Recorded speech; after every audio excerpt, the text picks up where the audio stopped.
ओम शांति।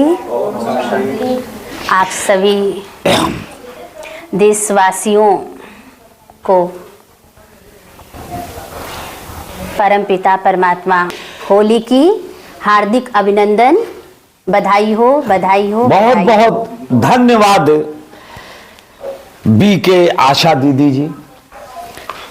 हमारे साथ आज enclave colony Madauli centre incharge Varanasi B K Asha दीदी जी हैं। जी। आशा दीदी जी, आपका बहुत बहुत स्वागत है हमारे YouTube चैनल में। प्रजापिता ब्रह्मा कुमारी ईश्वरीय विश्वविद्यालय का ये इनक्लेव कॉलोनी मड़ौली सेंटर की इंचार्ज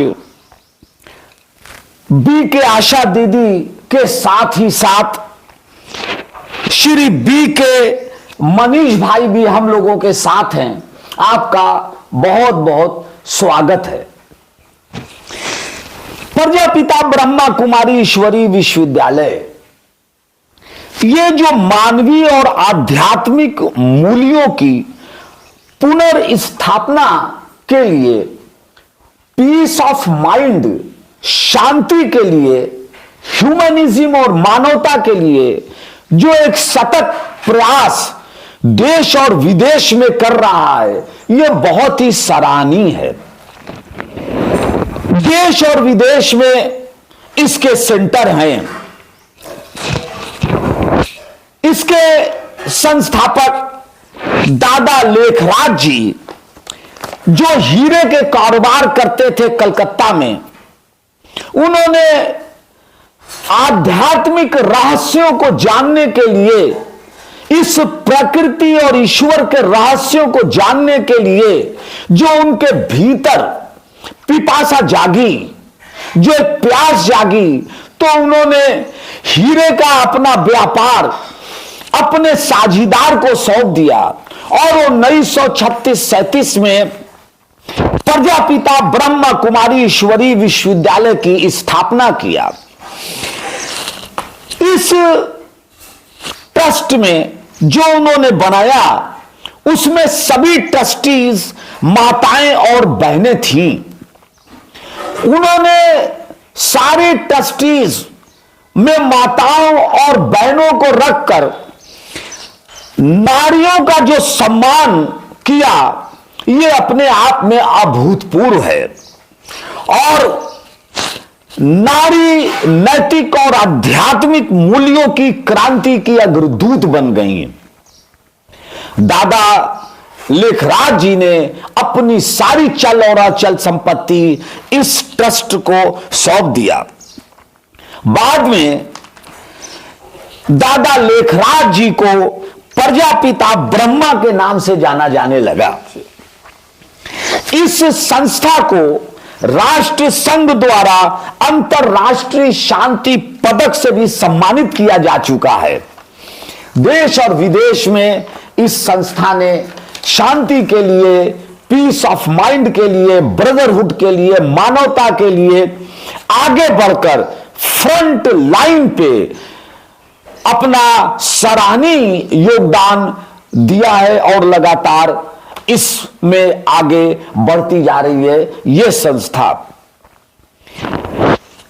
यह विद्यालय विश्व का एकमात्र नारियों द्वारा संचालित संगठन है। यह एक अभूतपूर्व कदम है। पूर्व मुख्य प्रशासिका राज योगिनी दादी प्रकाशमणि, मुख्य प्रशासिका राजयोगिनी दादी जानकी जी, विश्व का व्यापक रूप से उन्होंने भ्रमण किया और पूरे विश्व का भ्रमण करने के पश्चात नारी शक्ति को जागृत करके शक्ति स्वरूपा बनने का महान कार्य किया। यह अपने आप में एक बहुत बड़ा प्रयास है। बी के आशा दीदी जी, आप हमारे व्यूवर्स को प्रजापिता ब्रह्म कुमारी ईश्वरीय विश्वविद्यालय का जो मुख्य उद्देश्य है जो थ्रस्ट है, जो मोटिवेशन आप देना चाहती हैं इस संस्था के माध्यम से हमारे व्यूअर्स को कुछ इसके बारे में प्रकाश डालेंगे? जी बिल्कुल। जैसे कि कहा जाता है, एक नूर से सब जग उपजा, क्या हिंदू क्या मुस्लिम क्या सिख ईसाई, एक पिता के हम संतान आपस में सब भाई भाई। बहुत अच्छे। तो जो नारा हम अभी तक सुनते आ रहे थे, वो नारा को अभी परम पिता परमात्मा सबको एक स्नेह और प्रेम के धागे में, भावना के धागे में बांध करके हम सबको वही कार्य दिया है कि सबको आत्मा का पाठ पढ़ा करके भाईचारे का आपस में स्नेह मिलन करो और सभी के जीवन में सुख शांति खुशी प्रेम जो आज अभाव है इसका वो सब देना है। तो ये कार्य के लिए परम पिता परमात्मा ने ब्रह्मा कुमारी आश्रम सेंटर से ये संदेश दे रहे हैं। तो हम लोग भी इसी कार्य में, मैं भी इसी कार्य में लगी हूँ कि सभी को परमपिता परमात्मा का संदेश मिल जाए और सबके जीवन में सुख शांति खुशी प्रेम फिर से आ जाए। क्योंकि आज के समय में देख रहे हैं आप सब, तनाव से व्यक्ति परेशान है, घर गृहस्थ मानसिक संतुलन बिगड़ा है, पारिवारिक संतुलन बिगड़ा है, व्यवसाय से भी व्यक्ति परेशान है।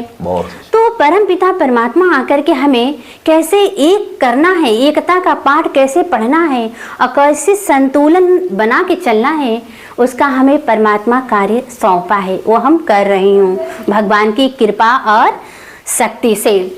इसलिए कहते हैं दुनिया में 4 सत्ता बताई गई है। तो सबसे पहला है विज्ञान सत्ता, दूसरा धर्म सत्ता, तीसरा है राज्य सत्ता।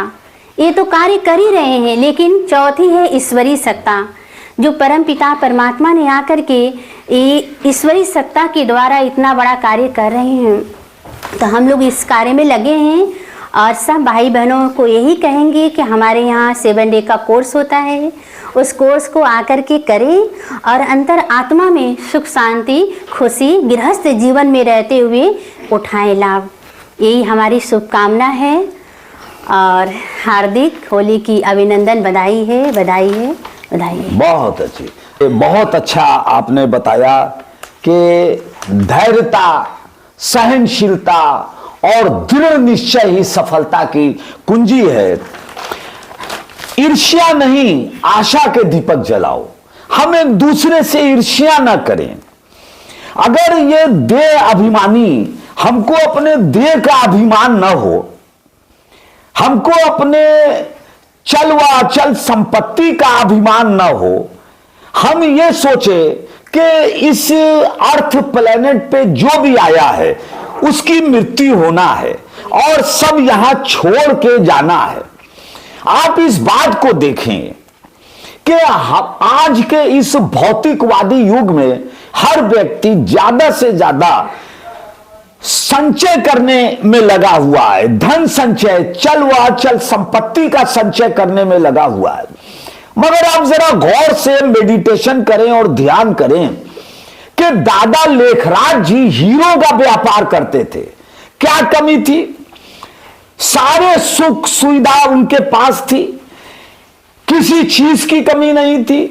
वो जो चाहते एक इशारे पर उनकी सुविधाएं उनको उपलब्ध थी। मगर नहीं, उन्होंने अपने हीरो का व्यापार अपने साझीदार को सौंप दिया। क्यों सौंप दिया? उनका चेतन मन विचलित होने लगा कि ये जो हम अभिमान कर रहे हैं, ये जो हम अपना जीवन धन दौलत चल अचल संपत्ति को संचय करने में केवल लगा रहे हैं, इससे हमारी रूह को संतुष्टि नहीं मिलेगी। हमारी जो रूह है, हमारी जो आत्मा है, हमारी जो चेतना है, उसको संतुष्टि नहीं मिलेगी। तो उस चेतना को जागृत करने के लिए, प्रकृति के रहस्य को जानने के लिए, परमात्मा के रहस्य को जानने के लिए कि आखिर इस ब्रह्मांड को बनाने की क्या आवश्यकता थी, और अगर ब्रह्मांड बना दिया तो फिर इस अर्थ प्लेनेट पे मानव को लाने की क्या आवश्यकता थी, और मानव को अगर ला दिया तो जानवर को चेतना नहीं दिया, जानवर को राइट और रॉन्ग समझने की चेतना नहीं दिया, पशु को नहीं वो समझ दिया, मगर मानव बनाया तो मानव को वो समझ और वो चेतना देने की क्या आवश्यकता थी? क्यों चेतना दिया गया? क्यों कॉन्शियसनेस दिया गया? इसके पीछे कोई ना कोई तो कारण रहा होगा। अगर मानव भी भेजा तो पशु तल का भेजता, मगर नहीं, मानव को चेतना दिया, सोचने समझने की शक्ति दिया, तर्क करने की शक्ति दिया, राइट और रॉन्ग को समझने की शक्ति दिया, क्रिएशन करने की शक्ति दिया। यह शक्ति दिया प्रकृति ने दिया, जिसको आप निराकार ईश्वर कह सकते हैं, ज्योतिपुंज कह सकते हैं, किन्हीं भी नामों से आप कह सकते हैं, मगर उसने मानव को भेजा। अगर भेजा तो पशु की तरह भेजता, मगर नहीं, उसके दिमाग को इतनी शक्ति दिया, मस्तिष्क को इतनी शक्ति दिया, इतनी शक्ति दिया कि वो मार्स और मंगल ग्रह पे जा रहा है। तो यह जो आपका मिशन है, यह बहुत बड़ा मिशन है और दुनिया को इसकी जरूरत है। क्यों? कि ये जो मानव इस अर्थ प्लेनेट पे आया है, ये देह से न जुड़े, बिल्कुल, ये स्वार्थ से एक दूसरे से न जुड़े। अगर ये रूह से रिश्ता रखे, वो रूह जो हमारे सबके भीतर है, अगर वो रूह से रिश्ता रखे, आत्मा से रिश्ता रखे, तो दुनिया में कहीं किसी से कोई झगड़ा नहीं है। क्यों?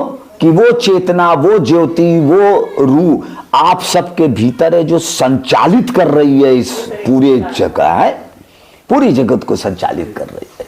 तो ये मिशन आपका दीदी बहुत ही अच्छा मिशन है।